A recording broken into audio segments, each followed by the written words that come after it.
बीडच्या मस्साजोगचे सरपंच संतोष देशमुखांची हत्या झाल्यानंतर अनेक आक्रोश मोर्चे निघाले। देशमुखांच्या हत्या प्रकरणामध्ये अन्न आणि नागरी पुरवठा मंत्री धनंजय मुंडेंचा निकटवर्ती असलेला वाल्मिक कराड याचं नाव आल्यानं सर्व पक्षांकडून त्यांच्या राजीनाम्याची मागणी होत होती आणि त्यानंतर आता हे प्रकरण एका वेगळ्याच वळणावरती येऊन पोहोचलं। सामाजिक कार्यकर्त्या अंजली दमानिया याही बऱ्याच दिवसांपासून संतोष देशमुखांच्या हत्या प्रकरणाचा आणि बीडमधील गुन्हेगारीचा पाठपुरावा करत आहेत आणि त्यांनीही मुंडेंच्या राजीनाम्याच्या मागणीसाठी मुख्यमंत्री आणि उपमुख्यमंत्र्यांकडे तगादा लावून त्या संदर्भातले काही पुरावे दिल्याचंही कळतं। मात्र सोमवारी दमानियांनी धनंजय मुंडेंचा एक मोठा घोटाळा बाहेर काढणार असल्याचा थेट इशारा दिला होता। त्यामुळे सर्वांना उत्सुकता लागलेली होती की दमानिया नेमका कोणता बॉम्ब टाकणार। अखेर दमानियांनी पत्रकार परिषद घेत धनंजय मुंडेंवर गंभीर आरोप केलेले आहेत। कृषी मंत्री असताना धनंजय मुंडेंनी 142 कोटी रुपयांचा घोटाळा केला असल्याचा दावा त्यांनी माहितीच्या अधिकाराचा हवाला देत केलेला आहे। त्यांनी थेटपणे आकडेवारीच माध्यमांसमोर मांडली। तर दमानियांनी सांगितलेल्या घोटाळ्याच्या आकडेवारीवरती आता एक नजर टाकूया। तर एकंदरीतच ही आकडेवारी काय सांगते त्यावर एक नजर आपण यावेळेला टाकूया। तर नॅनो युरियाची बॉटल, नॅनो डीएपीच्या बॅगा आणि फवारणी पंप याचा बाजारभाव त्यांनी मांडलेला होता 90 रुपये, 577 आणि 2400 रुपये। हा अनुक्रमे पाहतोय आपण। कृषी विभागाने केलेली खरेदीची किंमत मात्र थेट 220 रुपये, 1200 रुपये आणि 3000 रुपये यात 88 कोटींच्या घोटाळ्याचा आरोप करण्यात आलेला आहे। तर तत्कालीन कृषी मंत्री धनंजय मुंडेंकडून एकूण 142.68 कोटींचा घोटाळा झाला। पूर्ण माहिती मिळाल्यास घोटाळा 275 कोटींपर्यंत जाऊ शकतो असा देखील दावा त्यामध्ये करण्यात आलेला आहे।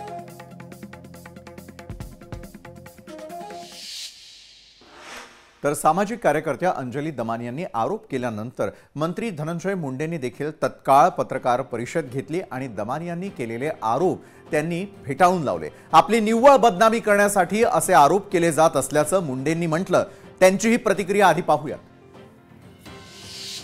वेगवेगळे आरोप माझ्यावर करतच आलेले आहेत। एक आरोप असाच त्यांनी केला होता की स्वर्गीय संतोष देशमुख यांच्या हत्या प्रकरणामध्ये की जे हत्यारे काही आरोपी जे पकडायचे राहिले होते त्यांचा मर्डर झाला। म्हणजे असे सनसनाटीखेच आरोप करायचे, धादान खोटे आरोप करायचे आणि स्वतःची प्रसिद्धी आणि दुसऱ्याला बदनाम करायचे, याच्या पलीकडे यातही मला दुसरं काही आणखीनही आढळून येत नाही। तर धनंजय मुंडेंनी पत्रकार परिषद घेतल्यानंतर अंजली दमानियांनी देखील पुन्हा एकदा एक पत्रकार परिषद घेतली आणि यावेळी त्यांनी धनंजय मुंडेंनी त्यांच्या मामीची जागा लाटल्याचा आरोप केला आणि त्यानंतर मुंडेंनी एक पोस्ट करत दमानियांवरती अब्रू नुकसानीचा दावा दाखल करण्याचा इशारा दिलाय। याच सर्व विषयावरती अधिक सविस्तर चर्चा करण्यासाठी आपल्या सोबत आहेत थेटपणे स्वतः सामाजिक कार्यकर्त्या अंजली दमानिया जोडल्या गेलेल्या आहेत, राष्ट्रवादीच्या प्रवक्त्या रुपाली ठोंबरे पाटील आणि विधान परिषदेचे आमदार सरभाऊ खोतही आपल्यासोबत जोडले गेले आहेत। अंजलीताई, या चर्चेची सुरुवात अर्थात आपल्यापासूनच होईल, कारण अंजलीताई, धनंजय मुंडे कृषी मंत्री असताना काम करत नव्हते असा आरोप तुम्ही करताय। मग या आरोपांचा आणि थेट भ्रष्टाचाराशी त्याचा कसा संबंध आहे?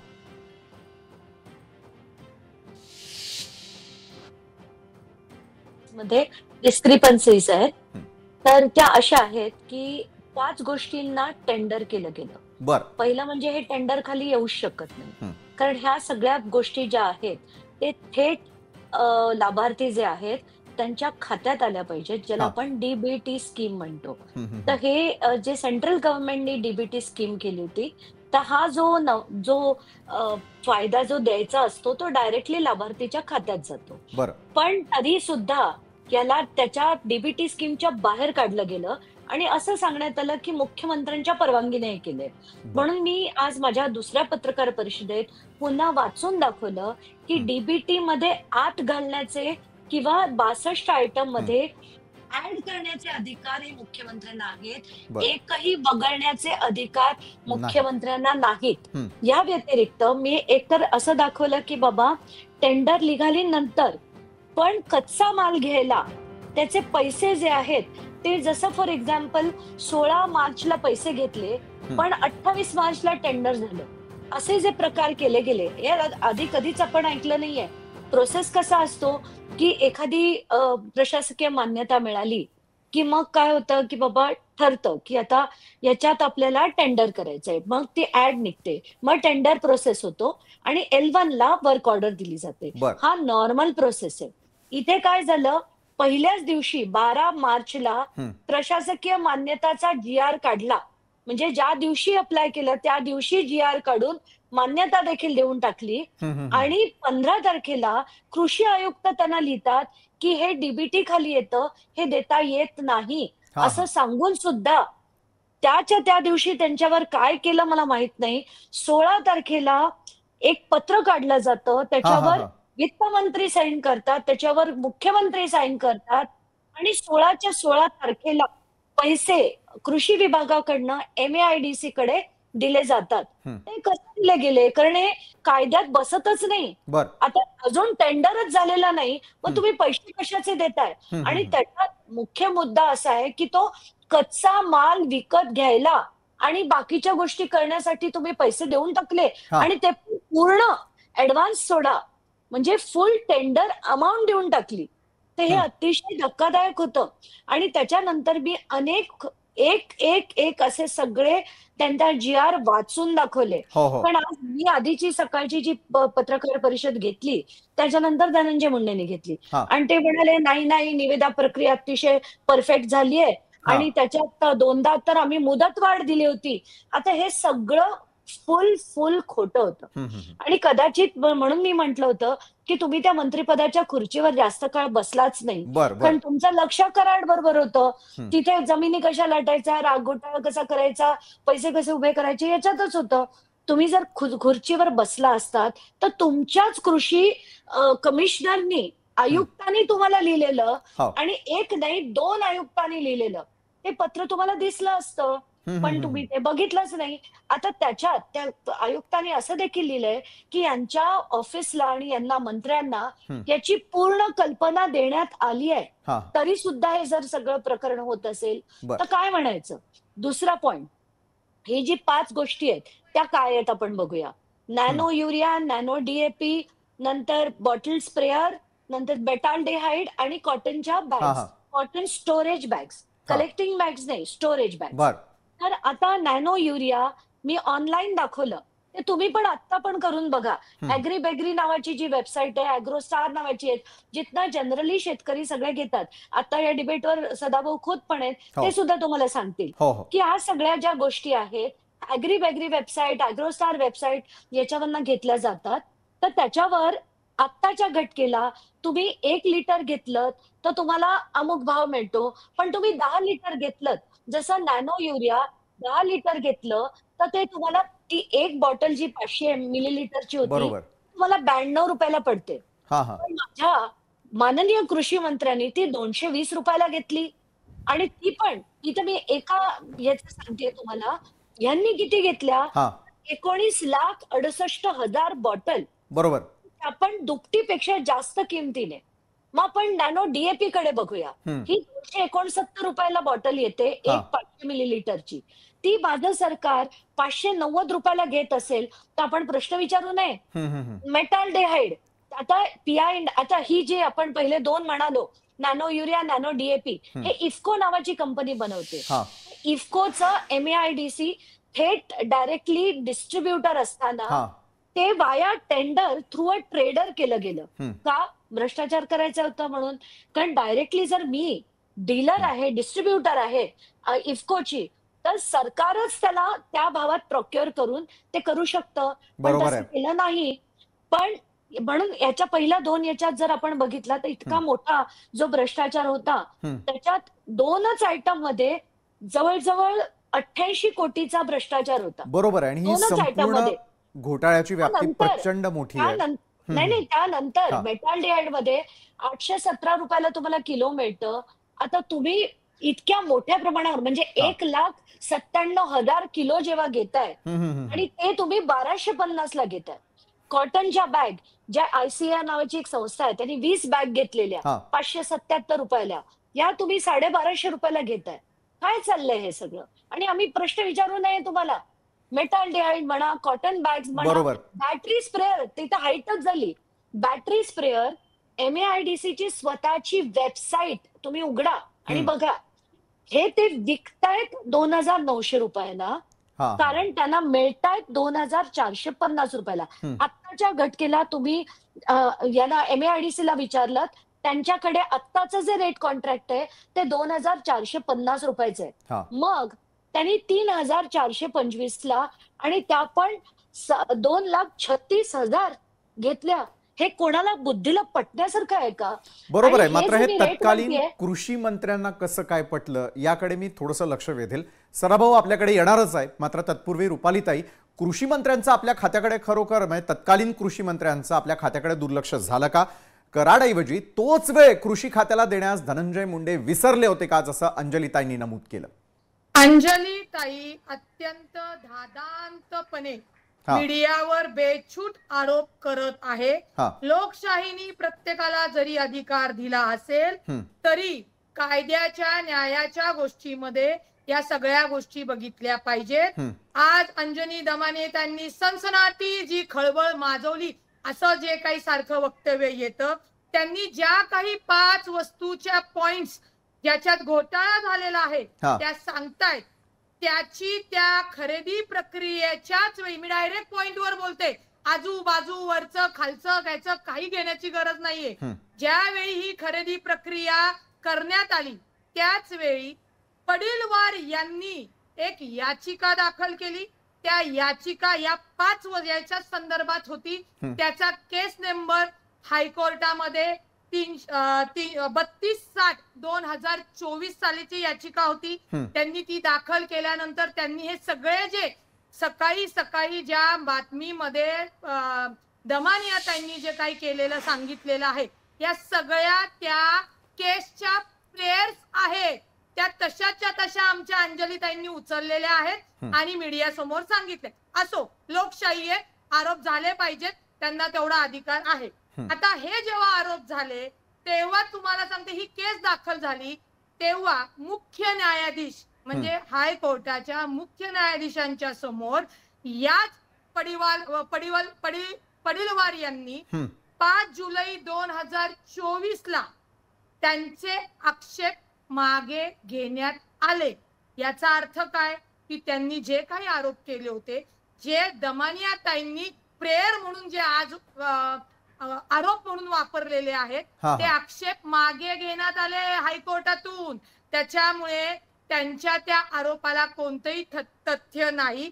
राहिला विषय सारखा हे जे म्हणतायत, म्हणजे सकाळी त्यांचं स्टेटमेंट होतं, आधी म्हणतात मुख्यमंत्र्यांना माहित नसेल, नंतर म्हणतात मुख्यमंत्री सुद्धा यांचा हात असेल. एक लक्षात घ्या, अर्थमंत्री आणि मुख्यमंत्री यांच्या सहीशिवाय किंवा यांनी ते जी काही टेंडर सिस्टीम ते सांगतात ते वाचल्याशिवाय धनंजय मुंडे यांच्या म्हणजे मंत्र्यांना हा अधिकार नाही, हेही लक्षात घेतलं पाहिजे. आता धनंजय मुंडेच का, तर मी सांगते, आमच्या अंजनीताईंचं आतापर्यंतचं रेकॉर्ड आहे. त्यांनी 2014 ला नितीन गडकरी जेव्हा जास्त राजकारणात सक्रिय होतं तेव्हा त्यांनी पूर्ती कंपनीचं प्रकरण काढलं होतं. त्याचं प्रकरण काढल्यानंतर भ्रष्टाचाराचे आरोप झाल्यानंतर आमच्या अंजनीताई शांत झाल्या. त्याच्यानंतर अजितदादांचं सिंचन प्रकरण काढलं, भुजबळांचं प्रकरण काढलं, त्यांची भुजबळांची जेलवारी झाली, अजितदादांचा राजीनामा झाला, त्याच्यानंतर शांत. त्याच्यानंतर एकनाथ खडसे यांचं त्यांनी भ्रष्टाचाराचे आरोप केले, त्याच्यानंतर त्या शांत. आणि आता धनंजय मुंडे साहेबांनी त्यांनी टार्गेट केलेलं आहे. असो, आता त्या काळी म्हणजे मी 1997 साली अण्णा हजारेंनी युतीच्या काळात असलेले, मला वाटतं मंत्री आहेत, मी नाव सुतार, शशिकांत सुतार यांच्यावर भ्रष्टाचाराचे आरोप केले होते. त्यावेळी त्यांना राजीनामा द्यावा लागला होता आणि खुद्द अण्णा हजारे त्याच्यामध्ये फिर्यादी होते. कोर्टाने म्हणजे हायकोर्टाने शशिकांत सुतार यांना निर्दोष करण्यात आलं. याच्यामध्ये मला सांगण्याचा हेतू एवढाच आहे की अंजनीताई ह्या सारखे आरोप करणार, या कुणाची तरी सुपारी घेऊन किंवा याच्या मागचे जे कोणी आहेत त्यांनी तिथे आरोपाचे घोटाळ्याचे आरोप करायचे, भ्रष्टाचाराचे आरोप. सुपारी संदर्भातला आरोप तुम्ही करताना दिसतायत. अंजली दमानिया यांना यावरती बोलायचंय, सुपारीचा थेट आरोप आपल्यावरती करताय. सराभाऊ, मी आपल्याकडे येणारच आहे. अंजलीजी बोला. नाही, आता या सो कॉल्ड लर्नेड ऍडव्होकेट म्हणून घेतात स्वतःला आणि कसली भाषा वापरतात. सुपारी घेण्याबद्दल कोणती म्हणजे हे भाषा जर वापरली ताई मी? नंतर कोणती हे भाषा वापरली? नाही, सुपारी तुम्हाला घेतात हे जे फारच तुम्ही म्हणाल, कायद्याचं ज्ञान आहे. प्लीज मला तुम्ही अशी डिबेट बिन करायची पेडिग्रीच्या नाही. तुम्ही अंजलीताईंना वकील बोलू द्यात. आहात. रुपालीताई मी आपल्याकडे पुन्हा एकदा येईल. मला- अंजलीताई बोला. मला नाही बोलायचं. माझं पूर्ण उद्या विषय रुपालीताई मी आपल्याकडे पुन्हा एकदा येईल. अंजलीताई आपला मुद्दा पूर्ण करा. डिबेट करायची नाहीये. मला उगाचच वाद घालायचे नाहीयेत. मला जे पुरावे द्यायचे होते मी आज एकदा नाही दोनदा दिले. बरोबर. यांना जर अशी भाषा वापरायची असेल की सुपारी घेणं सुपारी देणं शोभतं का? आता तुमच्यासारख्या एखाद्या वकील बाईंना हे शोभते का मला भाषा? कोणाच्या तरी बाजूने घेणं हे शोभतं रुपालीताई का ताई? एक एक मुद्द्याकडे आपण तुमचा जाऊयात. इतिहास सांगितलेला आहे. रुपालीताई मी आपल्याकडे येणार आहे पुन्हा एकदा. विशालजी, तुम्ही मला बोलूनच दिलं नाही. नाही मी आपल्याकडे पुन्हा एकदा येईल. पण मात्र सुपारीचा जो तुम्ही आरोप केला त्याविषयीचा जो आक्षेप आहे त्यावरती आपण यावेळेला बोलतोय. पुन्हा एकदा आपण मुद्द्याकडे जाणार आहोत. रुपालीताई मी आपल्याकडे येईन पुन्हा एकदा. अंजलीजी बोला. नाही मला त्यांना एवढंच अतिशय विनम्रपणे म्हणायचं की तुम्ही एक वकील आहात. वकिलांसारखं बोला ना. मी जे मुद्दे मांडले तुम्ही म्हणाला ते जर खोटे आहेत तर आता माझ्यावर अब्रू नुकसानीचा दावा करणारे तुमचे नेते त्यांना बिलकुल जाऊ दे. आणि यांची केस मी कुठलाही वकील न लावता मी स्वतः इन पर्सन हायकोर्टात फाईट करणार आहे. आणि बघू याच्यातनं काय होतंय आणि खरं ते निघतंय की नाही. याच्यावर माझं ओपन चॅलेंज आहे. तुम्हाला तुमच्या नेत्यांना त्यांच्या नेत्यांना सगळ्यांना चॅलेंज आहे. आणि असेल ना तुमच्या अजित पवारांमध्ये हिंमत तर त्यांनी याच्यावर SIT लावावी. याच्यात सुद्धा एक आठवड्यात चौकशी लावावी. सगळे papers I am ready to go and depose before him. आणि त्याच्यात जे दूध का दूध आहे ते नक्की होणार. याच्यात आय एम डेफिनेटली कॉन्फिडेंट. जे मला तुमच्याकडनं ऐकायचंच नाहीये त्याच्या पुढे. कारण मी जे म्हणते तुम्ही त्यांना बोलायला बरं दिलं, दरवेळी अंजलीजी तुम्ही त्यांना आपण हे बोलायला आव्हान स्वीकारताय. मात्र अंजलीताईंनी दिलेलं आव्हान धनंजय मुंडे स्वीकारतील का? तुमचा पक्ष स्वीकारेल का? सरकार ते स्वीकारेल का? लक्षात घ्या. रुपालीताई माझी भाषा आणि माझी वकिली मी वकिली कोर्टात करणार. अंजलीताई आणि मीडियांसमोर मी वकिलाचे शिष्टाचार का पाळू? अंजलीताई पाळतात का? आमच्या अजितदादांच्या त्या जाऊन केस पाहिल्यापेक्षा लढण्यासाठी तयार आहेत ना तुम्ही मात्र आता. ऐका, अहो मग लढावं ना कोर्टामध्ये. हा. कोर्टामध्ये लढावं. कोर्ट त्यांनी जो कशाला- सुपारीवर त्यांनी जो बोला काही आक्षेप घेतला तो त्यांना वाईट वाटण्याचं कारण नाही. मी कोर्टात बोलू द्या ना जाते. प्लीज. मला तुम्ही नाही जज यांच्याशी नाही वाद आहात. घालायचा. तुम्ही नक्कीच. कोर्टामध्ये जावा. सगळ्यात विशाल, महत्त्वाचं प्लीज त्या असं ज्या नको नाही. सुपारी ते घेऊन debate त्या आहे. नक्कीच प्रकरण नक्कीच वाचवतात. अंजलीताई त्या रुपालीताई आपल्या दोघांकडे येईल. सदाभाऊ केव्हापासून वाट पाहताय? सदाभाऊ पुराव्यांसह कृषी खात्यातील घोटाळे उघडकीस येतात. पुरावे दिले जातात. मात्र तत्कालीन सरकार त्यावेळेला काय करत होतं? तोपर्यंत सगळे शेतकरी नेते काय करत होते? हे पुरावे नाहीयेत. पुन्हा एकदा आपण लक्षात घ्या. नक्कीच रुपालीताई मी येईल ना आपल्याकडे. सदाभाऊंना बोलू देऊयात कारण सदाभाऊही आपल्यासोबत जोडले गेलेले आहेत. त्यांना संधीच मिळालेली नाहीये. सदाभाऊ मला एक असं वाटतं की जे काही दमानेताईने ज्या संदर्भ घेऊन त्या बोललेल्या आहेत त्याच्याविषयी कृषी विभागाअंतर्गत आयुक्त स्तरावरती एखादी सरकार समिती सरकारनं नेमावी किंवा सरकार नेमत आणि तिचा अहवाल आल्यानंतर नेमकं याच्यामध्ये खरेदीमध्ये तफावत आहे का, घोटाळा झाला आहे का, त्या समितीचं निष्कर्ष आल्यानंतर त्याच्यावर मला वाटतं स्पष्टपणाने बोलता येईल. दुसऱ्या बाजूला एक असं आहे की आजच्या सरकारच्या काळामध्ये काही काळ माझ्याकडे कृषी खातं होतं राज्यमंत्री म्हणून.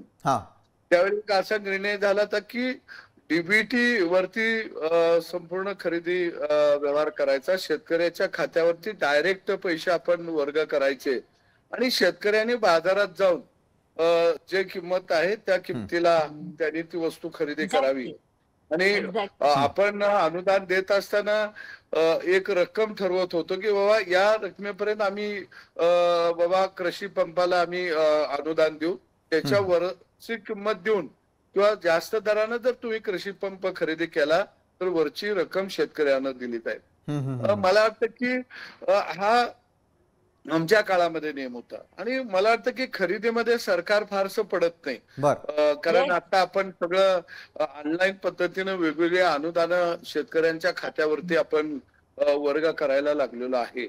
आणि म्हणून मला वाटतं की ही कोणत्या यंत्रणेमार्फत म्हणजे जरी कृषी खातं असलं तरी कृषी औद्योगिक महामंडळा अंतर्गत ही खरेदी केली गेलेली आहे का, वेगवेगळ्या कंपन्या त्यामध्ये आपला रेट किंवा दरपत्र घेऊन कॉम्पिटिशनला उतरलेल्या होत्या का, याची आज तर माझ्याकडं माहिती नाही. पण निश्चितपणाने याची माहिती घेतली जाईल की बाबा नेमकं ह्याच्यामध्ये काय झालेलं आहे. दुर्दैव एक आहे विशालची की शेताभातामध्ये राबणारा गावगाड्यातला शेतकरी याला वेगवेगळ्या योजनेच्या माध्यमातून त्याला मदत झाली पाहिजे. कारण एका बाजूला मोठ्या प्रमाणामध्ये राज्यातला शेतकरी आत्महत्याच्या उंबरठ्यावरती आहे किंवा आत्महत्या करत आहे.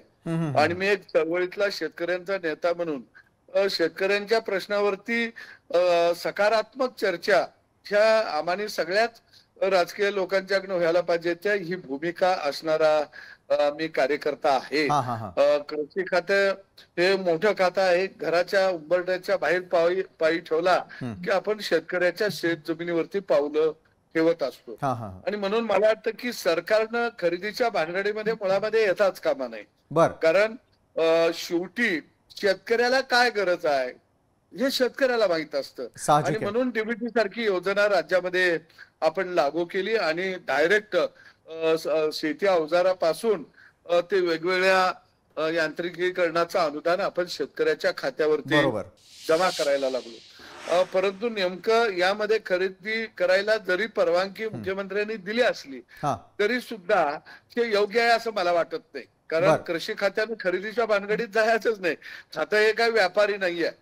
आणि म्हणून मला वाटतं की ही खरेदी का केली गेली, याला परवानगी का दिली गेली आणि ही देत असताना शेतकऱ्यांची तशी मागणी होती का हाही महत्वाचा प्रश्न आहे. आणि म्हणून मला वाटतं की याच्यावर आयुक्त स्तरावरती समिती होऊन नेमकं खरेदी कुणी केली, का केली, करणं का गरजेचं होतं याची माहिती भविष्य काळामध्ये सरकारनं आल्यानंतर त्याच्या स्पष्टपणानं बोलता येईल. बरोबर आहे. अंजलीताई, मी तुमची प्रतिक्रिया घेण्याआधी रुपालीताई यांच्याकडे जाईल. रुपालीताई, धनंजय मुंडे उल्लेख करतात बदनामिया असं ते अंजलीताईंना म्हणतात. मात्र अंजलीजी यांनी पुराव्यानिशी त्या बोलताना दिसतात आपल्याला दिवसभर. निर्दोष असल्याचे पुरावे तुम्ही देणार आहात की फक्त आपण चर्चा करणार आहोत आणि पत्रकार परिषदांमधून एकमेकांना उत्तर देणार आहोत? सत्य कधी समोर येणार? रुपालीताई.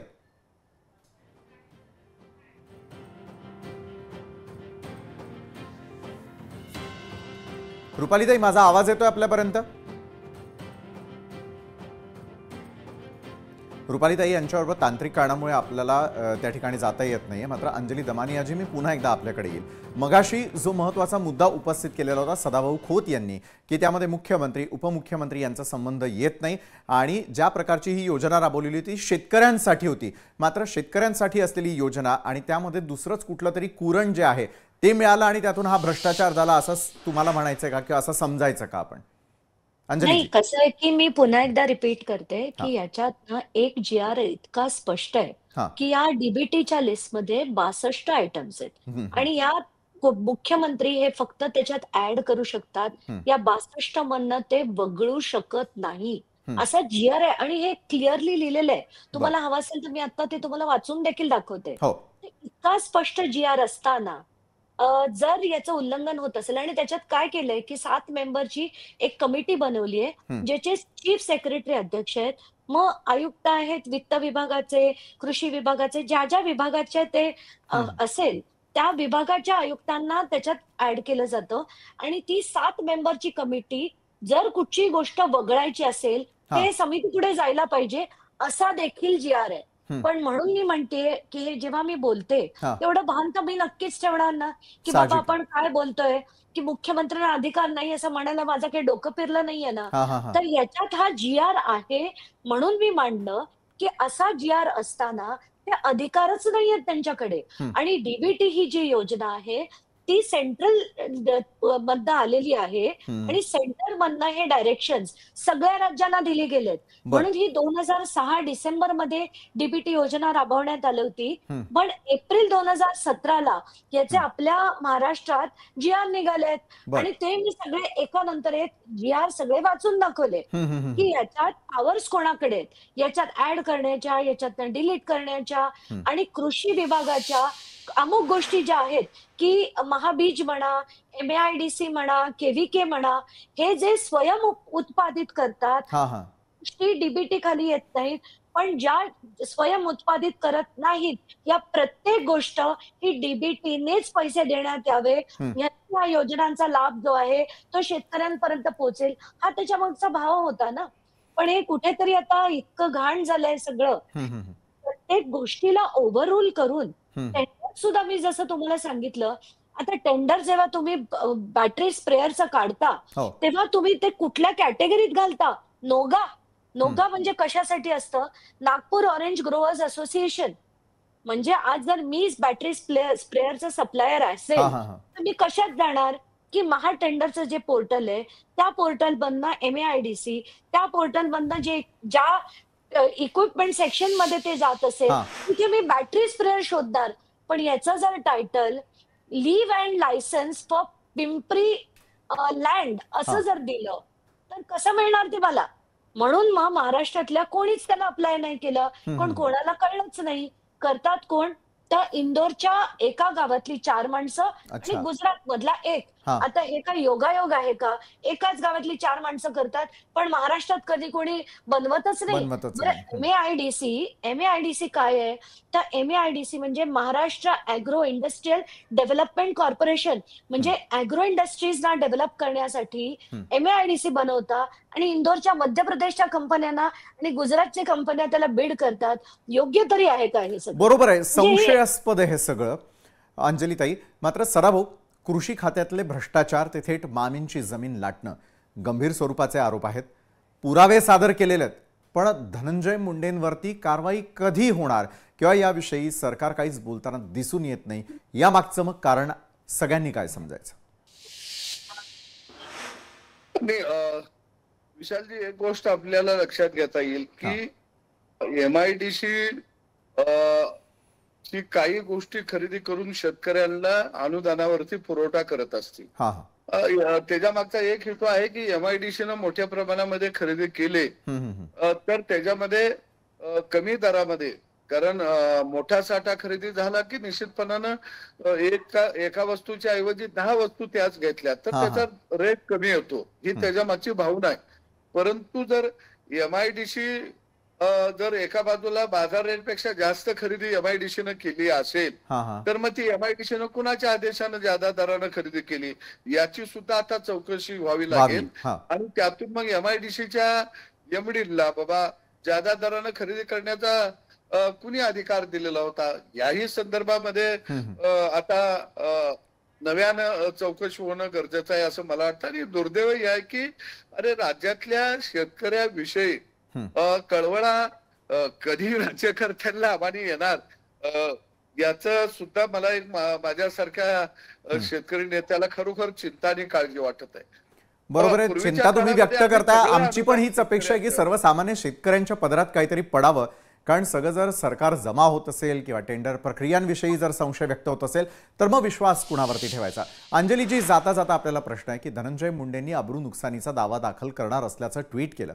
बरं, संतोष देशमुखांचा न्याय ते थेट आता भ्रष्टाचाराचे आरोप, हा नेमका प्रवास काही आमच्या लक्षात येत नाहीये का? रोज नवनवीन मुद्दे समोर येताना दिसत आहेत आणि ते समोर मांडावेसे वाटतात. काय यामागची महत्वाची कारण आहे? कसं आहे की एखादा व्यक्ती कसा आहे, आज मला का लढावंसं वाटतंय धनंजय मुंडेंविरुद्ध, कारण यापुढे महाराष्ट्रात संतोष देशमुख परत अशी घटना घडू नये. कारण हे जेवढे लोक आहेत ते एकीकडे मंत्रिपदावर बसून पैसे कमवतात, मग वाल्मी कराड सारखी माणसं तिथे दहशत करतात आणि अफाट जो कमवलेला पैसा असतो तो वाटून हे मतदान विकत घेतात. आणि अशी ही जी त्यांची दहशत आहे त्या दहशतीखाली सगळ्या यंत्रणा, मग पोलीस असो सगळे असो, हे यांच्याच कब्जात असतात. आणि म्हणूनच आज इतकं लावून धरल्यानंतर सुद्धा आपल्याला 2 महिने झाले तिथे कारवाई होताना दिसत नाही.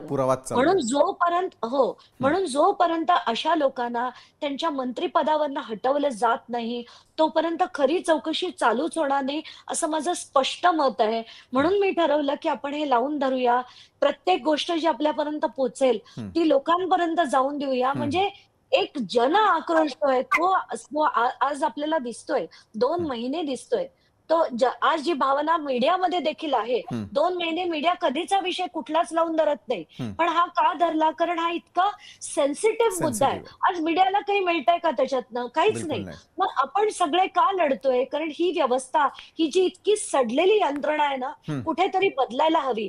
आणि विशाल, मला एकच सांगायचंय, आज मी भ्रष्टाचाराचा आरोप केला तो एकूण 341-42 कोटीपैकी 161.68 लाख 161 कोटी 68 लाख इतके गेले, म्हणजे जवळजवळ 50% हो. हे शेतकऱ्याचे गेले.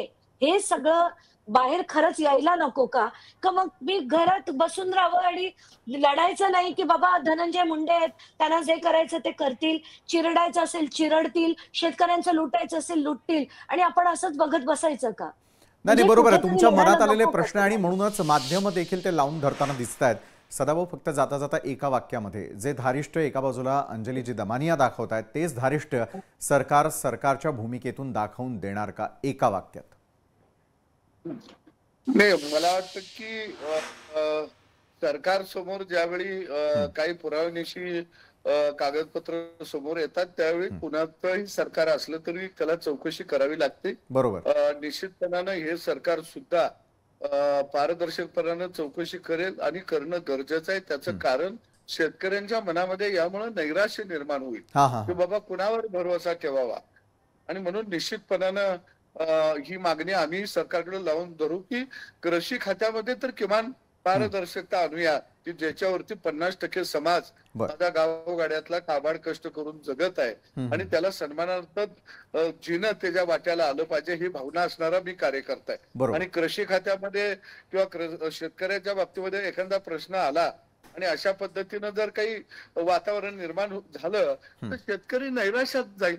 त्याला आम्ही राज्यकर्ते त्याला पुढे घेऊन जाणार आहोत का त्याच्या अन्नामध्ये आम्ही विष कालवायला उभा राहणार आहोत, हे सुद्धा आता सगळ्यांना ठरवण्याची वेळ आलेली आहे. खरंय, कृषी प्रधान आपला देश आहे, कृषी प्रधान आपला महाराष्ट्र आहे, आपली संस्कृती आहे, आणि ती जपण्यासाठी जर अशा प्रकारचे प्रयत्न होत असतील तर याचा पाठपुरावा करणं हे तुमचं आमचं सगळ्यांचं कर्तव्य. विशेष आभार अंजलीताई तुमचे आणि सदाभाऊ खोत आपले देखील, काय आपण या चर्चा सत्रामध्ये सामील झालात.